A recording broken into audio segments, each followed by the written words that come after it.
Morning campers. Now there's a phrase you've not heard for a while. We're getting towards the back end of 2021 and we've not had a video out since December of last year. And I know a lot of you are going to be wondering, what the hell have we been doing? Well, due to the start of the year again with the virus that was flooding around, travel restrictions, local stay only and all this, that and the other. Can't do this, can't do that, can't go there, but you can drive around for work. Anyway, me and Steve haven't had a lot of bank time together. We've not been able to get out together due to work commitments and the fact that we drive a wagon double manned up and down the country during the week. Due to the dwindling workforce and the restrictions and the furlough and all that,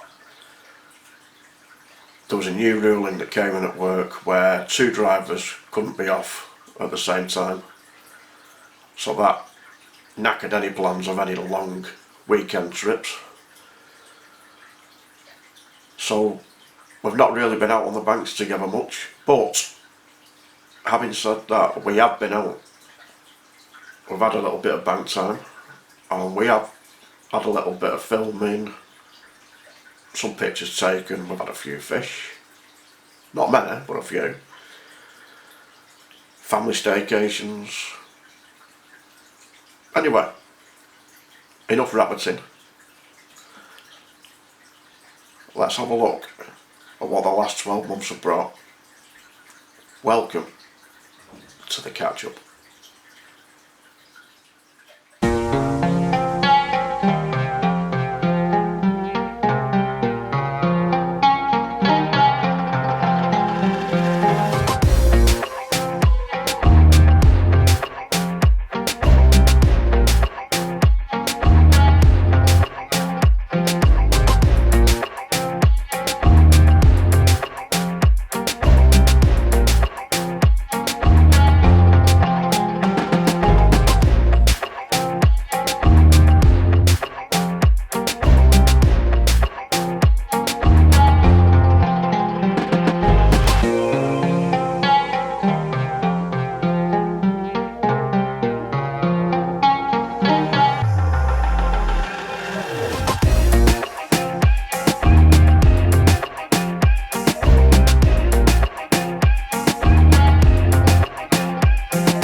and I've just spent 24 hours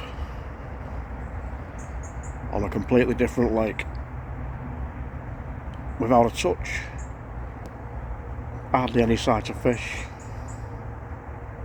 and I've decided on the way home I'll just drop in here, have a couple of hours, sat around for half an hour, had a quick look, saw a few fish boshing out in the middle. I thought I'll drop a couple of higher track singles on them. Yeah, as is usually the case, they did the off. So I'll probably be giving it another couple of hours before I disappear. Anyway, like we've said, this is 12 months in the making. This is part 1. This is October, and you're probably wondering, why are we starting October? Well, you're right. Let's rewind back to the start of the year.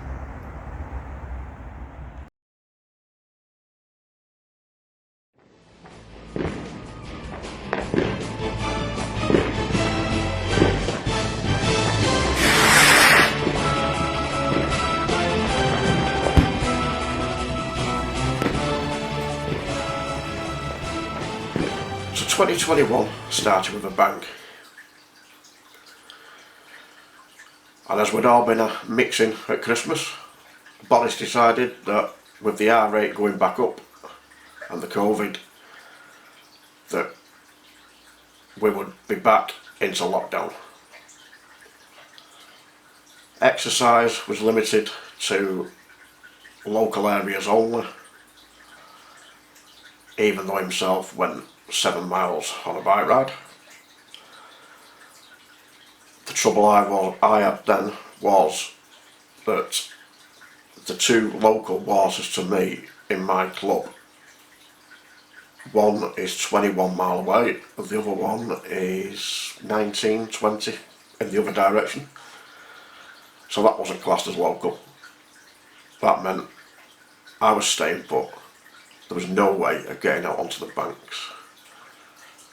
So with that, it was literally just having to go to work, come home. Weekends, you were out with your mask on, little walk around the area. That was it.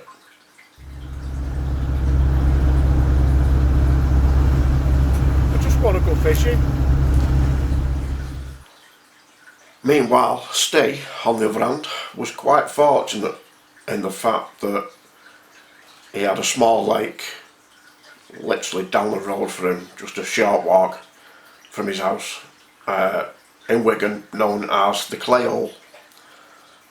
And he's been watching quite a few ornamentals in there, some nice kois that he's seen, and he's set his heart on these fish. He's going to catch them, he's made it a mission. And he was the first one of us to get on the banks.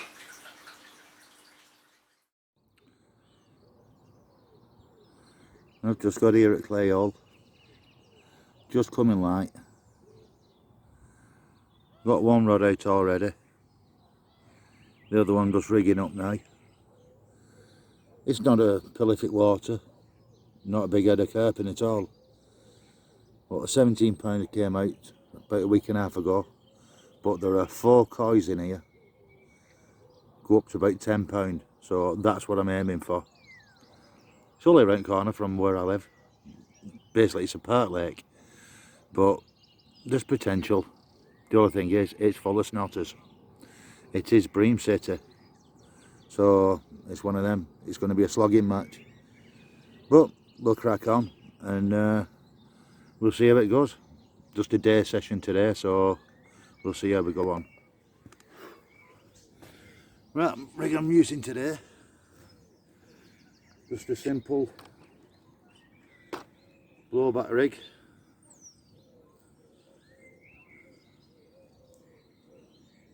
Just with a 14mm coconut cream, just with a ring on, so you get that blowback effect. All I'm doing is wanging it out with a little bag of crushed up goodies on it. And we'll see how that goes. Well, the thing is, bream love it. But we'll see how it goes.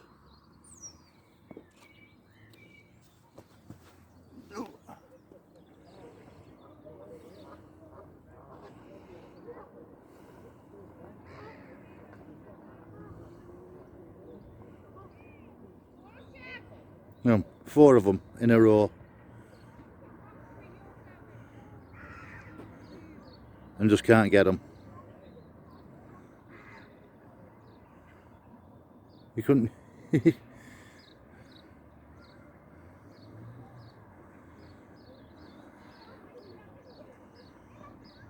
Yeah, just cruising right past.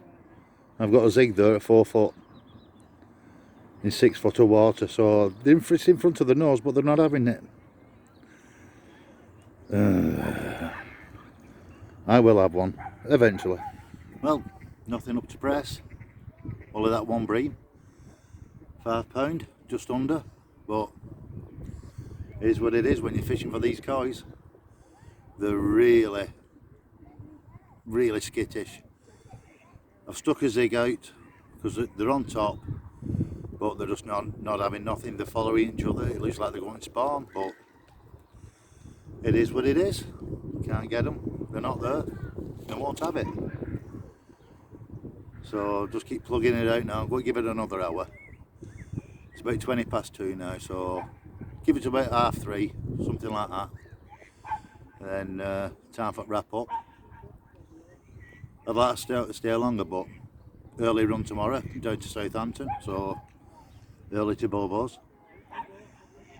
But if I get anything else, I'll get back to you.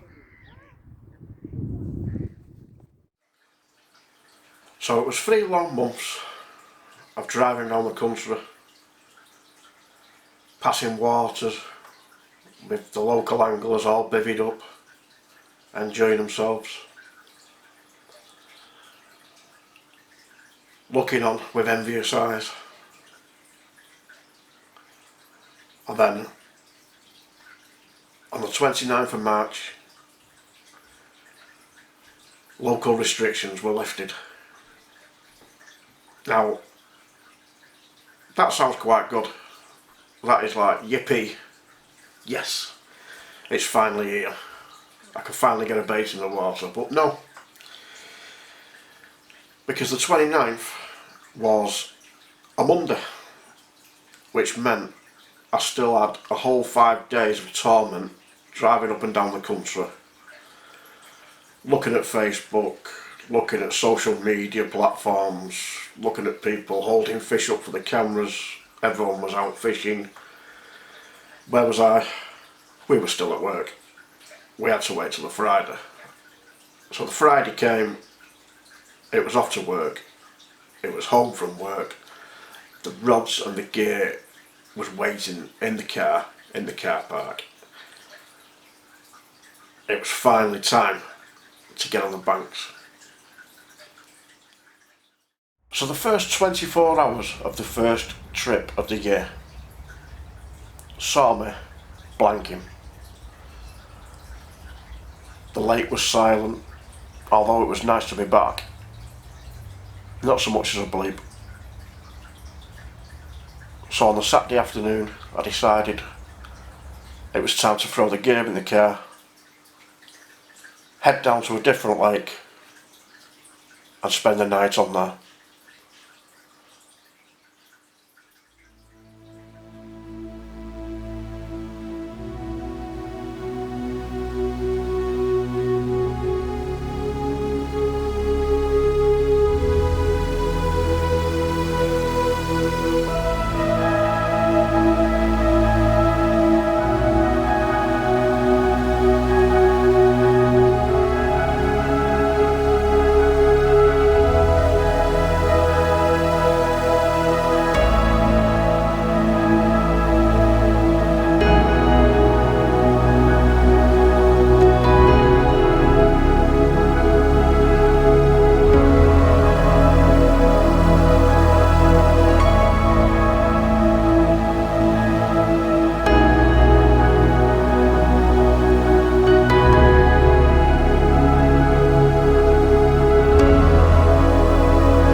First one at year, lads.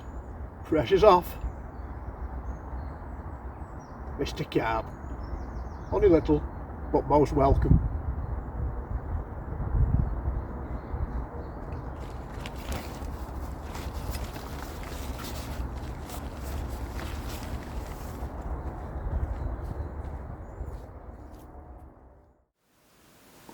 And so that was my first carp of 2021, safely in the net, safely back in the water. Not massive, just a small common, but it was most welcome after the long layoff that we'd had. The following weeks saw us working again, busy schedule during the week, very little time at weekends to get out on the banks. The weather, it took a little bit of a dip. We had cold northerlies coming in, we had hail, we had snow. We were all over the country, we worked during the week. We even drove past some very famous waters. This thing called work gets it where? Yeah, working, gets it right, and we're now coming off on the slip road for the A34. Linear, down the road. Really, we should be going right, and then on the 40 then down to linear. But no, we're going left. And we seemed to be wading through an awful lot of bream. In fact, at one point it became a little bit of a bream off, and the results were quite funny actually. Stay. Now, I did say I'd never hold one of these things up for the camera, but looks like it's turning into bream wars, pal.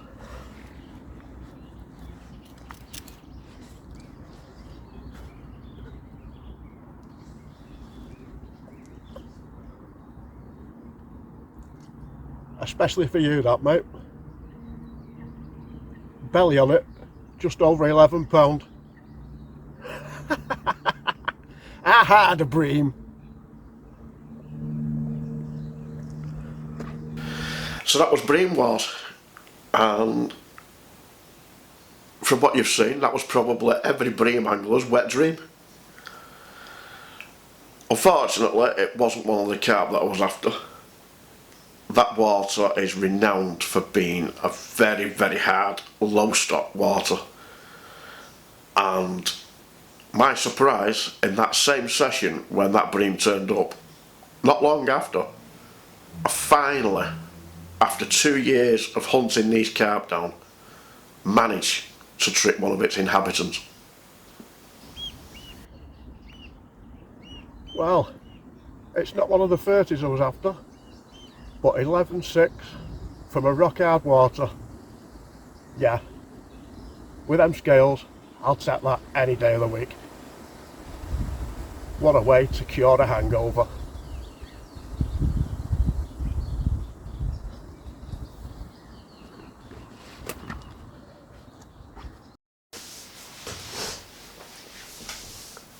Now, as you're aware, all the followers that have been watching the Facebook page, watching the Instagram, were members of Phoenix Heroes.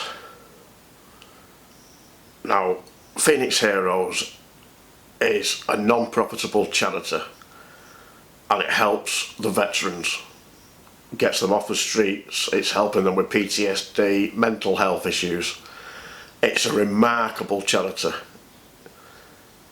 It's been run by Gary and Sue Stockton, and amazing, in fact, nay, outstanding job that they do.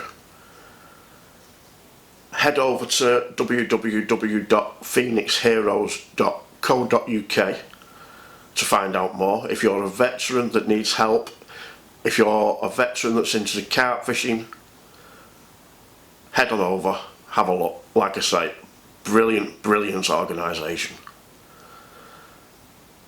It was through them in May, sorry, I stand corrected. It through them in May that I had a 48-hour kart match down at Coking Farm. Now, the weather that weekend was a little dire, to say the least. A fair bit of wind about. In fact, a lot of wind about. And a big disaster for me. Massive disaster for me that weekend, as you'll see.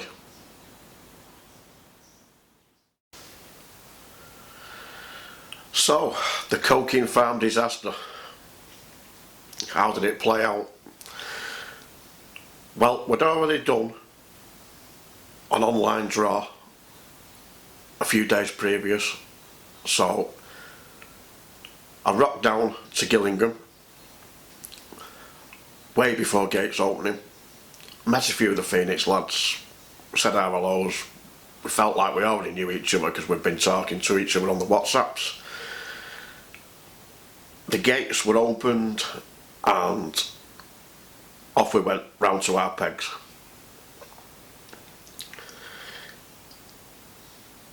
Now, the wind was horrendous, to say the least.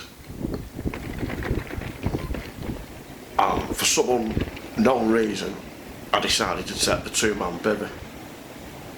This was going to be 48 hours in comfort. Savage wind. So, 10 minutes after arriving at the peg, first thing first, get the bivvy up because it was blowing, it was raining. Took the bivvy out the bag, spread it out.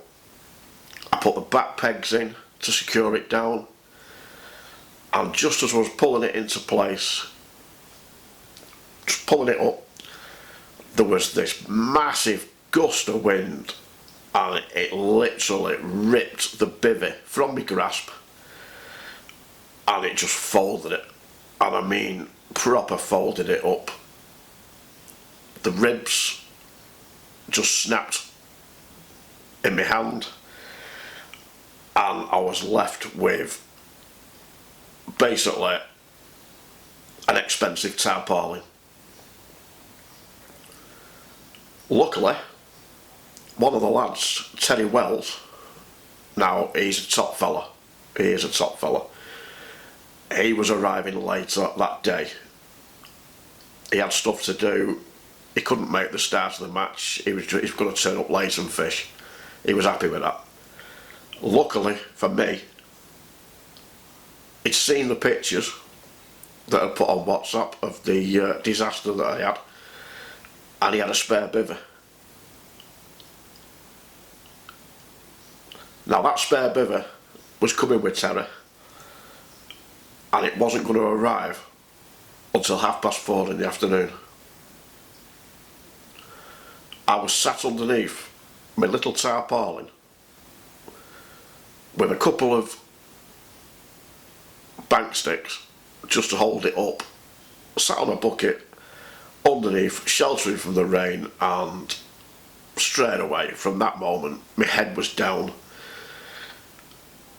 It was just shelter from the wind, shelter from the rain, conditions were awful, and I had no intentions of keep going back into the rods. I just wanted to stay dry. All the time I was trying to keep dry, I was checking the phone. Everyone was communicating to each other on WhatsApp. The weigh-in was all done on WhatsApp. If you caught a fish, you had to get the person next to you, verify the weight, and put the picture on WhatsApp. So all the time I'm sat there and I'm seeing these pictures coming through.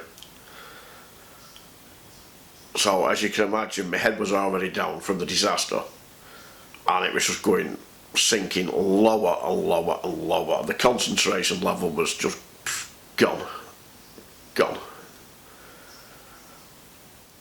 Teddy arrived with the bivvy. That was up in seconds. All the kit was stowed in the bivvy. The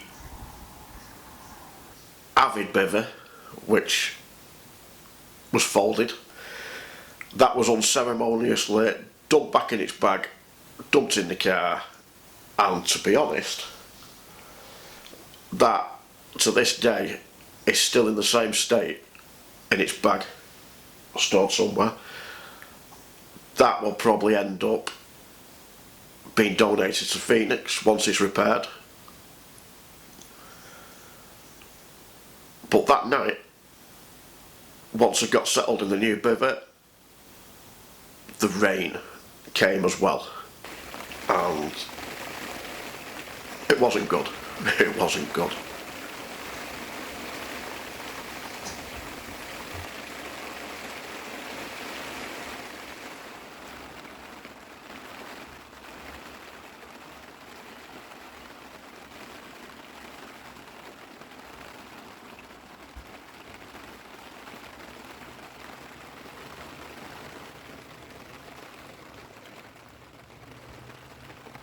So the next day, the weather eased, and I finally got my fishing head on. I was a long, long way behind the rest of the field, it surprised me because the wind had been howling into my corner. It had been pushing in down the lake into the corner where I was for a good few hours, so you'd expect a lot of fish to be down there. No, the fish were coming from an island halfway up the lake. There was a lad on the end of the lake a bit further round, and there was one of the Phoenix lads, Mike. He was on directly opposite me on the other side of the lake. We were struggling. We were still fishless at this point. A few hours later, the left-hand rod was away. Rushes out the bivvy, grabs the rod, picks it up, plays it for a little bit, pulls out of it. Now, Coking has a barbless hooks reel, and I'm not a fan of barbless hooks. I never have been. I've always struggled with barbless. But reels are reels, you've got to adhere to them. So that was a fish loss. So as you can imagine, the head's going down even further. 20 minutes later, the right hand rod was away, and more or less the same scenario. Into the fish, a good few slow shakes of the head, so it's obviously a good fish. Pulls out of that one. By evening, the weather, it was just unbelievable, the turnaround. Flat, calm, quiet. And as evening drew on, I sat there on my bucket, unzipped my old doll, and just literally sat there with a few beers. Chilled out and thought about the disaster. The rest of the match, well, that was it. I had 2 opportunities to catch fish. I literally blew them. I had no more bites. The lad on the end, in the corner, he managed 1. Mike opposite, he blanked. Was it a good weekend? Yes and no. Obviously the disaster was the no part, bit of expense with a ruined bivvy. But the good thing is, Terry sold me the bivvy that I was in. I was that impressed with it, and to this day, when you see me out on the bank, if I'm not in my little tracker shelter, then I'm in the bivvy that Terry provided me with. Terry, you're a star. Cheers, pal. So that was Coking Farm. That was the disaster. When things go bad, they go bad.